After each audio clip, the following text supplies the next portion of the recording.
नमस्कार साथियों, एक बार पुनः सभी का स्वागत है हमारे इस चैनल में। आज हम बात करने जा रहे हैं रस के बारे में। तो रस के संबंध में पूरी जानकारी इसी वीडियो के माध्यम से आप लोगों तक पहुंचाएंगे, तो आप बने रहेगा हमारे अंत तक।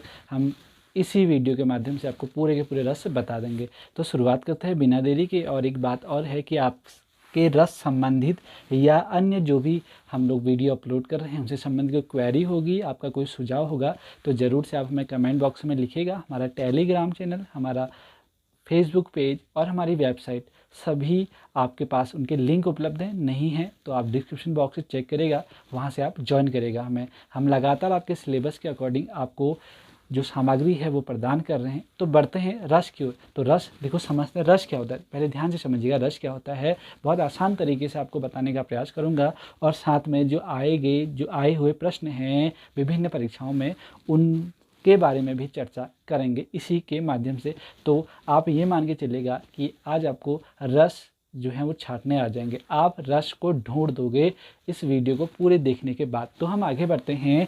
तो रस क्या होता है, देखो ध्यान से समझना। रस क्या होता है? रस आपका होता है श्रव्य काव्य के पठन पाठन, श्रव्य काव्य के पठन पाठन, श्रवण दृश्य काव्य के दर्शन से मन में जो भाव उत्पन्न होकर, जो मन में भाव उत्पन्न होकर मन को तन्मय कर दे, उसे रस कहते हैं। ध्यान से समझिएगा कि हम जो श्रवण करते हैं, ध्यान से सुनिएगा, जो श्रव्य काव्य के पठन पाठन, श्रव्य काव्य के पठन पाठन, श्रवण दृश्य काव्य के दर्शन से मन में जो भाव उत्पन्न होते हैं उन्हें हम रस कहते हैं। आप ऐसे समझिएगा कि रस क्या होते हैं। आपने कोई कविता पढ़ी, आपको बहुत अच्छी कविता लगी, आपने कहा बड़ा मजा आ गया, वाह बहुत अच्छी कविता थी, तो आपके मन में रस आ गया। आपने कहीं आप गए हैं, घूमने के लिए गए हैं, अचानक बहुत सुंदर सा आपने दृश्य देख लिया, तो आपके मन में विचार आ जाता है, वाह कितना अच्छा दृश्य है। तो हमारे मन में क्या रस आया। हमने पहले क्या करा, हमने इसको देखा, तो देखते ही हमारे मन में रस की रसानुभूति होगी। हमने कोई कविता पढ़ी, हमने कोई कहानी पढ़ी, हमने कुछ काव्य पढ़ा, तो उसके पढ़ने से हमारे मन में जो भाव उत्पन्न होते हैं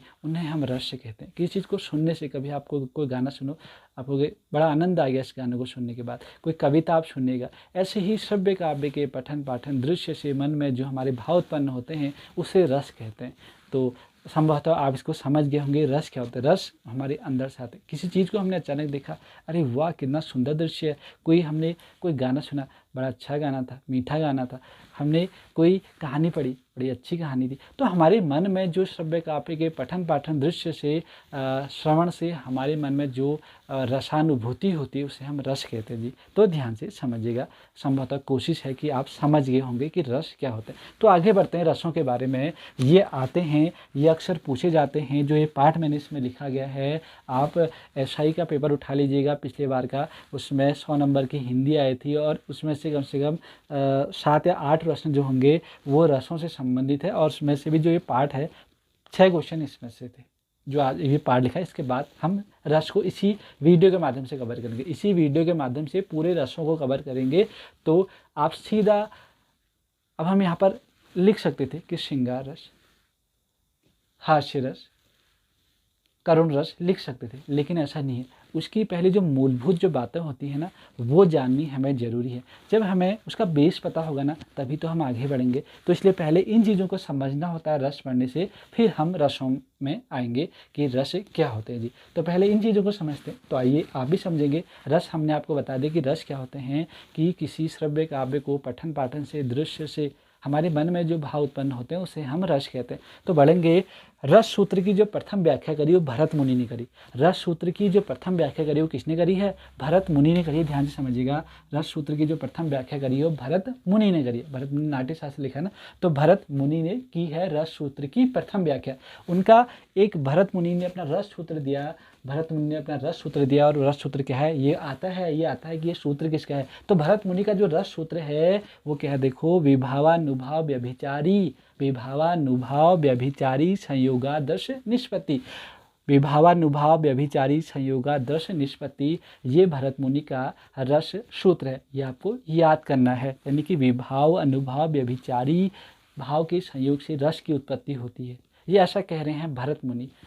विभाव अनुभाव व्यभिचारी भाव के संयोग से रस की उत्पत्ति होती है, भरत मुनि कह रहे हैं इस रस सूत्र के माध्यम से। तो आपको ये सूत्र याद रखना है, ये सूत्र याद रखना है, क्योंकि सीधा पूछा जाता है व्यभिचारी विभावानुभाव व्यभिचारी संयोगादर्श निष्पत्ति किसका रस सूत्र है, तो आपका उत्तर होगा भरत मुनि। भरत मुनि ही वो व्यक्ति थे जिन्होंने सबसे पहले रस सूत्र की व्याख्या की थी। अब हम आगे बढ़ेंगे और भरत मुनि ने रस छंद में अपना स्थायी भाव नहीं बताया। अभी हम समझेंगे कि स्थायी भाव क्या है। भरत मुनि के रस छंद में स्थायी भाव नहीं है, भरत मुनि के रस छंद में स्थायी भाव नहीं है जी। क्यों नहीं है, यही तो हमें यहाँ ही पता लग जा रहा है। कैसे पता लगा, देखो विभाव है, अनुभाव है, व्यभिचारी भाव है, यानी कि संचारी भाव है, लेकिन यहाँ पर स्थायी भाव के बारे में नहीं कहा गया है। इसी सूत्र में है, ये सब इसी सूत्र में है। आपका विभाव है, अनुभाव है, व्यभिचारी भाव, या इसे हम क्या कह सकते हैं संचारी भाव, तो ये इसी सूत्र में है। लेकिन स्थायी भाव जो है भरत मुनि के उसमें नहीं है। भरत मुनि का जो रस सूत्र है उसमें स्थायी भाव नहीं है, ये ध्यान दीजिएगा, नोट है आपका, स्थायी भाव नहीं है भरत मुनि के रस सूत्र में। हम आगे बढ़ेंगे।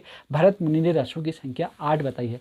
भरत मुनि ने रसों की संख्या कितनी बताई है, 8 बताई है। 8 रस जो है 8 बताई है उन्होंने रस। अब आगे बढ़ते हैं। एक आचार्य और आए, उनका नाम है विश्वनाथ। आचार्य विश्वनाथ ने नवे रस के रूप में शांत रस का प्रतिपादन करा। जो नवा रस जो दिया वो किसने दिया, आचार्य विश्वनाथ ने। भरत मुनि जिन्होंने रस सूत्र की व्याख्या करी, उन्होंने रसों की संख्या कितनी बताई, 8 बताई। उसके बाद आचार्य विश्वनाथ जी आए, उन्होंने रसों की संख्या एक और ऐड कर दी, और वो कौन सा रस ऐड करा, वो शांत रस को ऐड करा। शांत रस को ऐड करा विश्वनाथ जी ने। तो भरत मुनि के अनुसार अब आपका प्रश्न देखो, आपका जो प्रश्न पूछा जाएगा आपका उत्तर इसी प्रकार से होगा। जो है देखिए, भरत मुनि के अनुसार अगर आपसे रस पूछते हैं तो आपका उत्तर होगा 8। भरत मुनि के अनुसार आपसे रस पूछते हैं तो आपका उत्तर होगा 8। श्रृंगार रस, हास्य रस, करुण रस, वीर रस, रौद्र रस, भयानक रस, विभत्स रस और अद्भुत रस, ये आपके 8 रस हैं। किसके अनुसार, भरत मुनि के अनुसार। भरत मुनि ने रसों की संख्या 8 बताई। अभी हम इनको डिटेल से पढ़ेंगे। श्रृंगार, हास्य, करुण, वीर, रौद्र, भयानक, विवश और अद्भुत रस बताए जी भरत मुनि ने। अब मूलतः अगर आपसे रस आएंगे कि मूलतः रस कितने हैं, तो आपका उत्तर क्या होगा, 9, यानी 9 रस। अगर आपसे पूछा 9 रस, आपसे प्रश्न आता है मूलतः रस कितने होंगे, तो 9 होंगे। मूलतः जो आपके रस होंगे कितने होंगे, 9 होंगे। भरत मुनि ने कितने बोले, 8 रस कहा। मूलतः रस 9 होंगे। आपका जैसा प्रश्न आएगा आप वैसे उत्तर लिखोगे। इन जो नवा रस है वो शांत रस जोड़ा गया है। किसने जोड़ा है, वो आचार्य विश्वनाथ जी के द्वारा जोड़ा है। एक और प्रश्न इसमें बनता है, लक्षण के आधार पर रस कितने होते हैं। लक्षण के आधार पर रस 11 हो जाते हैं जी। तो इसी 9 में 2 और जुड़ जाते हैं, यानी वात्सल्य और भक्ति रस। वात्सल्य और भक्ति रस को जोड़ दिया जाता है जी। वात्सल्य और भक्ति रस को जोड़ दिया जाता है, यानी लक्षण के आधार पर रसों की संख्या 11 होती है जी। भरत मुनि के अनुसार 8 होती है।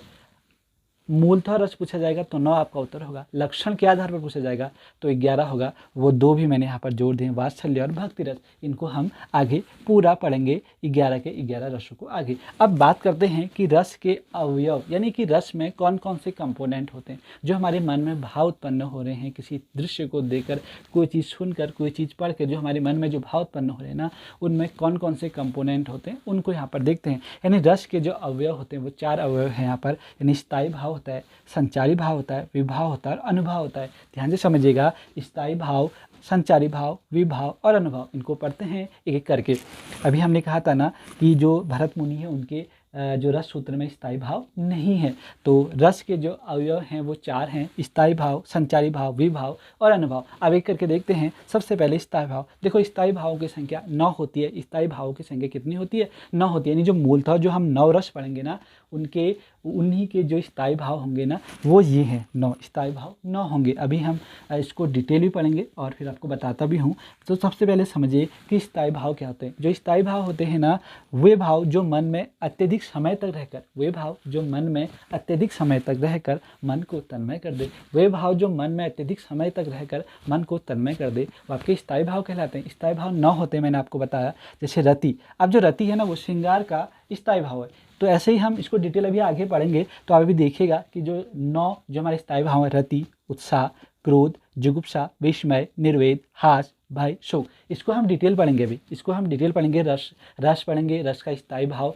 जैसे अगर हम श्रृंगार रस लिखेंगे तो श्रृंगार रस के बाद उसका लिखेंगे स्थायी भाव क्या है, तो उसमें स्थायी भाव रति लिखेंगे। तो ऐसे करके ये हम पूरे के 11 को, ये जो 9 के 9 हैं, इनको पूरा का पूरा पढ़ेंगे जी। आप बिल्कुल टेंशन ना लीजिए। अभी आप समझिए जो हमारे स्थायी भाव होते हैं वो 9 स्थायी भाव होते हैं, 9 स्थायी भाव होते हैं, ये ध्यान रखिएगा। अब है संचारी भाव। संचारी भाव 33 होते हैं। अब 33 को लिखना संभव नहीं था। संचारी भाव क्या होते हैं ये समझ लीजिए कि वे भाव जो मन में आते जाते रहते हैं, वे भाव जो मन में आते जाते रहते हैं उन्हें संचारी भाव कहते हैं। वे भाव जो मन में आते जाते रहते हैं उन्हें संचारी भाव कहते हैं। ये 33 होते हैं, नहीं 33 होते हैं। सीधा प्रश्न पूछा जाता है कि संचारी भावों की संख्या कितनी होती है, 33 होती है। इससे पहले हमने स्थायी भाव समझे कि स्थायी भाव 9 होते हैं। इनको हम अभी और डिटेल पढ़ेंगे। अभी हम जब जैसे रस लिखना शुरू कर देंगे, श्रृंगार रस से शुरू करेंगे, तो वहाँ पर स्थायी भावों को लिखते हुए चलेंगे जी। वहाँ से आपको याद हो जाएंगे। यहाँ पर याद नहीं हो कोई बात नहीं, लेकिन आपको याद होंगे जैसे हम रस लिखना शुरू कर देंगे। तो स्थायी भाव 9 होते हैं, संचारी भाव 33 यानी 33 होते हैं। यानी कि संचारी भाव वे भाव जो मन में आते जाते रहते हैं जी। आगे बढ़ेंगे। विभाव। विभाव क्या होता है, देखो विभाव को समझिएगा। मन में भाव की उत्पत्ति और उसके बढ़ने के कारणों, मन में भाव की उत्पत्ति और उसके बढ़ने के कारणों को विभाव कहते हैं। ध्यान से समझिएगा। मन में भाव की उत्पत्ति और उसके बढ़ने के कारणों को विभाव कहते हैं। विभाव 2 प्रकार के होते हैं। विभाव 2 प्रकार के होते हैं। विभाव को हम 2 कैटेगरी में बांट सकते हैं, एक आलंबन और उद्दीपन। विभाव को हम 2 कैटेगरी में बांट सकते हैं, आलंबन और उद्दीपन। आलंबन का मतलब होता है मूल कारण। आलंबन का मतलब क्या होता है, मूल कारण। और उद्दीपन का मतलब क्या है, उसके बढ़ने का कारण, उसके बढ़ने का कारण, उसके बढ़ने का कारण। आगे बढ़िए, देखो मैं इसको समझाता हूँ आपको। आलंबन और उद्दीपन को जो विद्यार्थी हमारे बीएड से संबंधित है तो उनको आ गया होगा। जो हमारी कई थ्योरियाँ चलती हैं, पावलोव की थ्योरी, स्किनर की थ्योरी, तो वहाँ से आप इसको समझिएगा कि उद्दीपक का काम कैसे हो रहा है, तो उसी को आप यहाँ ऐड करिएगा। तो बहरहाल हम आगे बढ़ते हैं। आपको भी समझा रहे हैं जो बीएड से संबंधित नहीं है, जो नॉन बीएड है। तो देखो विभाव क्या था। विभाव का मतलब है कि आलंबन और उद्दीपन से संबंधित है। आलंबन मूल कारण होता है और उद्दीपन उसके बढ़ने का कारण। अब मैं इसको उदाहरण के द्वारा आपको समझा रहा हूँ। देखो, शत्रु को देखकर उसको चुनौती देना, शत्रु को देखकर उसको चुनौती देना। तो यहाँ पर शत्रु क्या है, वो मूल कारण है, यानी कि आलंबन है। शत्रु क्या है, वो मूल कारण है, यानी कि आलंबन है। को देखकर उसको चुनौती देना क्या है, उद्दीपन है। उसको चुनौती देना क्या है, वो उद्दीपन है। मूल कारण क्या है इस वाक्य में, शत्रु को देखकर उसको चुनौती देना, तो शत्रु क्या है, वो आलंबन है, यानी कि शत्रु मूल कारण है, तभी तो उसको गुस्सा आ रहा है। ऐसे देखो, दूसरा है बालक का तुतली आवाज़। बालक का तुतली आवाज़ है, बालक का तुतलाना आप इसे कह सकते हो। तो बालक क्या है, मूल कारण है, यानी कि आलंबन है बालक, और उसका तुतलाना क्या है, वो उद्दीपन है, उसके बढ़ने का कारण। कभी कभी आपने देखा होगा ना, कभी कभी का रोजी आप देखते होंगे, जैसे कोई बालक है, कोई छोटा बच्चा है, जब वो तुतलाता है तो हर कोई उसको बड़े ध्यान से समझता है। जो तुतला तुतला के बोलते हैं छोटे बच्चे, तो उन पर ध्यान हमारा जाता है। तो बालक क्या है, वो आलंबन है, मूल कारण है आलंबन, और उसके बढ़ने का कारण क्या है, तुतलाना। हर कोई लोग जो है वो सुनने को लग जाएगा, अरे कितना प्यारा बोल रहा है बच्चा, जब तुतलाता है बच्चा। तो ये चीज़ है। तो आप ध्यान दीजिएगा कि विभाव क्या होते हैं। विभाव आपके होते हैं कि वे भाव, यानी मन में भाव की उत्पत्ति और उसके बढ़ने के कारणों को ही हम विभाव कहते हैं। 2 प्रकार के विभाव को कैटेगराइज कर सकते हैं, आलंबन और उद्दीपन। आलंबन का मतलब मूल कारण और उद्दीपन का मतलब उसके बढ़ने के कारण। जैसे हमने एक उदाहरण दिया था कि शत्रु को देकर उसको चुनौती देना, तो शत्रु यहाँ पर क्या हो गया, शत्रु आपका आलंबन हो गया, मूल कारण हो गया, उसको चुनौती देना यानी उद्दीपन हो गया। ये आगे बढ़ेगा। अभी हम इस सारी चीज़ों को जो है एक एक करके जोड़ते रहेंगे अपने रसों में। तो हम आगे बढ़ेंगे।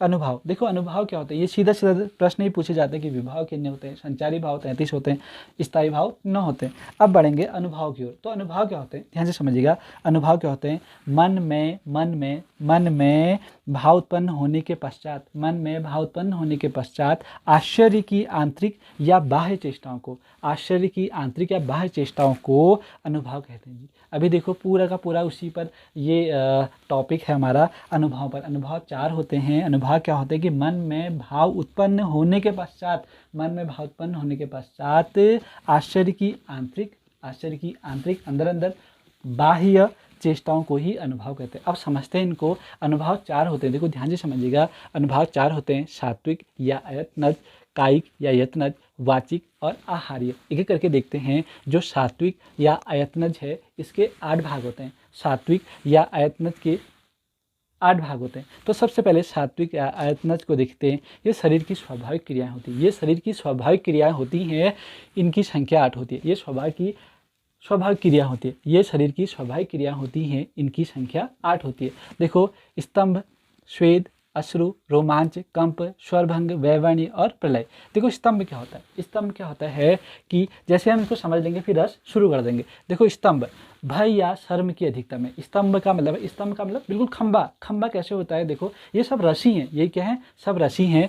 तो स्तंभ यानी कि खंबा भय या शर्म की अधिकता में ऐसा होता है, भय या शर्म की अधिकता में ऐसा होता है। कभी आप अचानक अपने घर वालों को बिना बताए हुए कहीं घूमने चल देते हो, कहीं मॉल घूमने चल देते हो, कहीं और घूमने चल देते हो, तो आपने घर में नहीं बता रखा, आपने झूठ बोल रखा कि मैं कहीं और जा रहा हूँ, तो अचानक आपके घर वाले आपको मिल गए तो आप स्तंभ हो जाओगे। अरे मैं तो घर में कुछ और बता गया था, मैं कुछ यहाँ पर और आ गया हूँ। तो स्तंभ यानी कि ये कैसा रस है, ये सात्विक आयतनस का एक भाग है, स्तंभ हो जाना। यानी कि कभी भय, कभी या तो डर के मारे आप स्तंभ खड़े हो जाते हैं, या कभी शर्म की अधिकता में ऐसा होता है जी। आगे बढ़ेंगे, अगला है श्वेत। श्वेत का मतलब पसीना। पसीना कब आता है, देखो पसीना आने की क्या प्रति है, ये तो भाई आप बहुत ज़्यादा डर जाओगे, आपको घबराहट होने लग जाएगी, तनाव की अवस्था में जो है हमारे पसीना आने शुरू हो जाते हैं। अभी भी पसीना आ रहा, पर मुझे ये पसीना जो आ रहा है ये गर्मी का पसीना आ रहा है। ध्यान दीजिएगा, ये जो श्वेत है, श्वेत का मतलब पसीना आना, ये श्वेत हमारे रसों में कब आ रहा है, जब भय या घबराहट तनाव की अवस्था में हमें क्या होता है, श्वेत आता है, यानी कि पसीना आता है। अब आगे बढ़ेंगे, अश्रु। अश्रु कब, अश्रु ये सब रसानुभूति है। अश्रु अत्यधिक खुशी या अत्यधिक दुख की स्थिति में जो है अश्रु आने शुरू हो जाते हैं।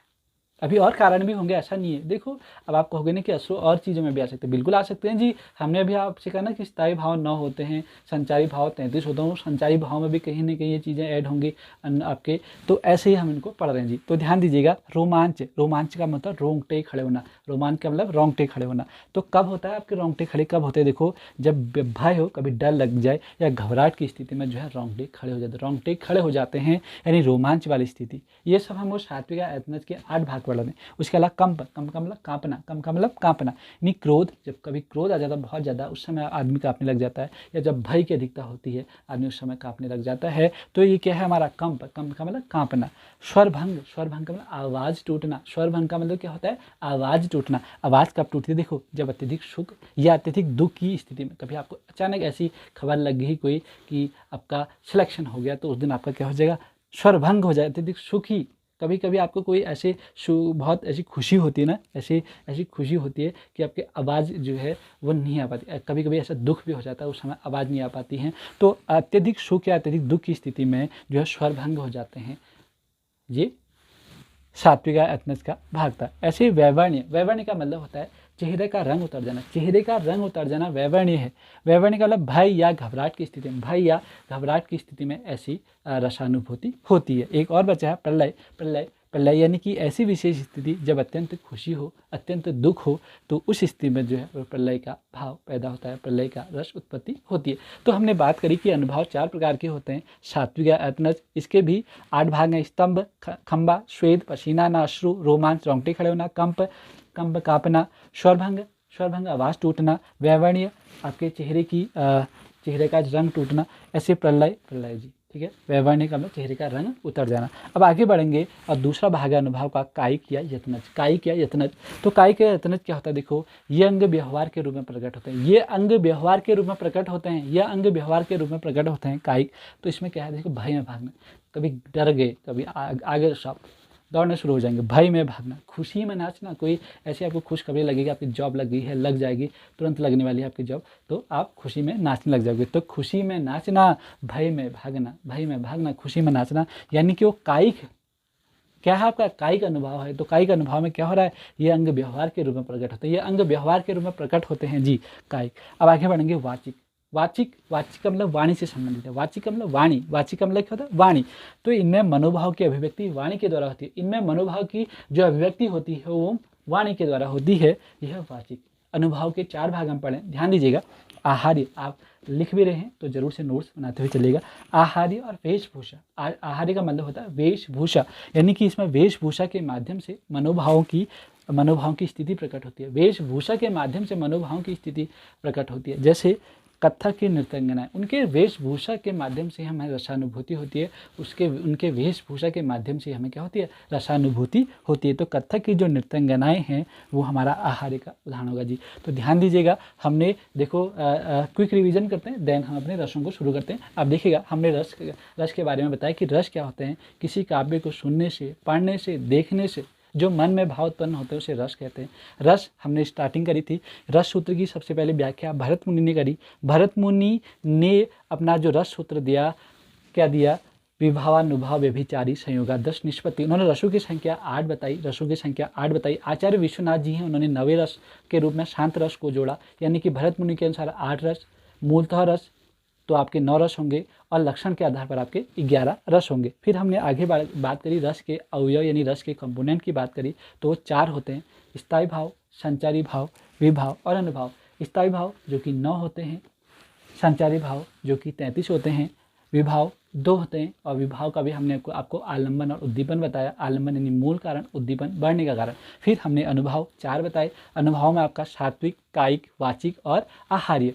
आपका सात्विक में भी 8 बताए, स्तंभ, स्वेद, अश्रु, रोमांच, कंप, स्वरभंग, वैवण्य और प्रलय को बताया। फिर हम कायिक में आ गए। कायिक का मतलब ये होता है, ये अंग व्यवहार के रूप में प्रकट होते हैं। भय में भागना, खुशी में नाचना। हमने आपको वाचिक बताया, इनमें मनोभाव की अभिव्यक्ति वाणी के द्वारा होती है। आहार्य, वेशभूषा, इसमें वेशभूषा के माध्यम से मनोभाव को प्रकट करा जाता है, यह हमारा आहार्य होगा। अब हम रसों को समझते हैं, तो ध्यान दीजिएगा, अब ये महत्वपूर्ण है, अब ये आपके महत्वपूर्ण है। तो आइए समझते हैं रसों को।